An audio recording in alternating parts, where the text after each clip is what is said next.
Wow, nakatatlo na tayo. Nakasang hilera na sa guys.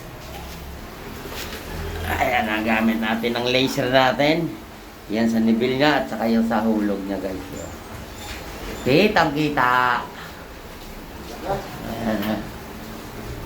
Eh madali na sundan niya pag nakaumpisa ka na sa baba.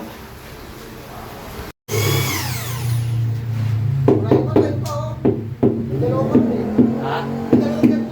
Abay hinalo pa.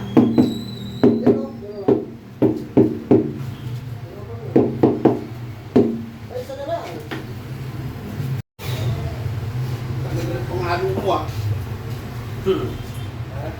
Yung pangalan pang scramble. Ah. Isa eh. Spoiled eh. Scramble yan eh. Spoiled, ayoko mahihirapan eh.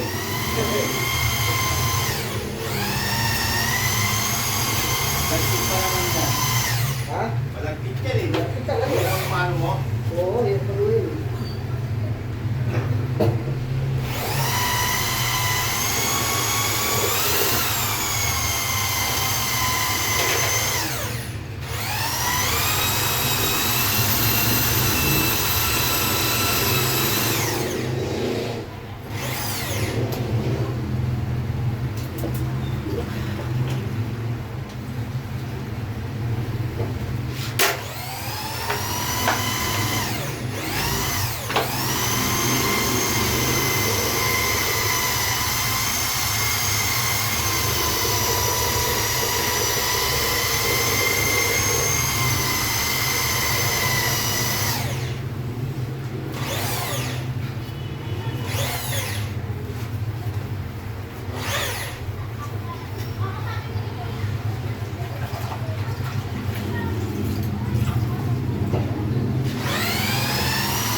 Sarap lang sarap lang ikabit ng mga malalapad eh. Oo, galit.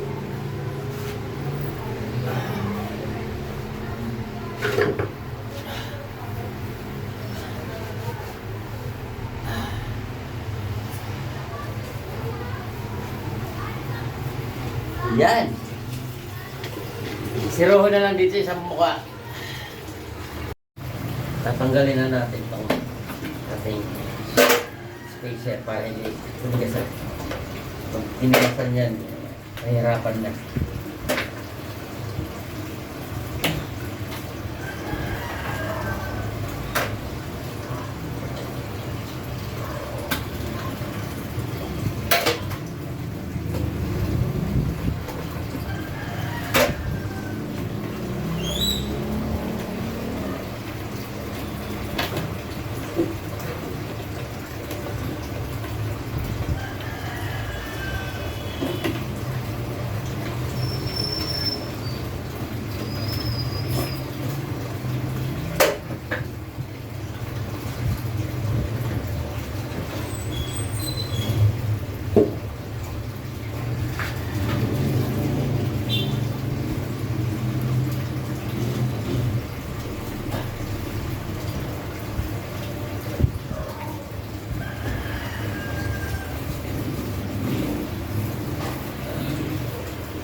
Yan, nakatatlong patong na tayo. Ay hanggang tatlo lang yan. Okay, nakakaisang mukha na tayo. Isang mukha. O, so, baka maghapon to. May paglagyan to hanggang dito. Yun lang naman na matagal yan. Yung may mga tabasin eh. So, dito, puro buo na. Okay. Bukas makakapag-flooring tayo. Ayos na. Ayos na rin. Update guys, alas 3 ang hapon. Ito, nakabuo na dalawa. Ngayon, ito pa. Ano na, sapatong na lang to. Okay. Kung wala pang alas 3, matatapos na to. Ayan. Bukas flooring talaga. Makakapag-flooring ako bukas. Wow! Ayan na! Natapos ko na rin yung dingding. Ayan, naka-layout na yung ating flooring guys. Kaya sakto-sakto yung 30 talaga yan, 30. Sakto-sakto. Ang ating drain, ayan naman. Lalagyan natin ang design para maiklipin niya sa mabuti. Para takbo talaga ang tubig doon sa loob. Sa drainage siya. Pero kinulang ako ng isang tiles. Ano ba yan? Hindi ako nakakapagpasobra. Bale, malapit lang naman ang bilihan.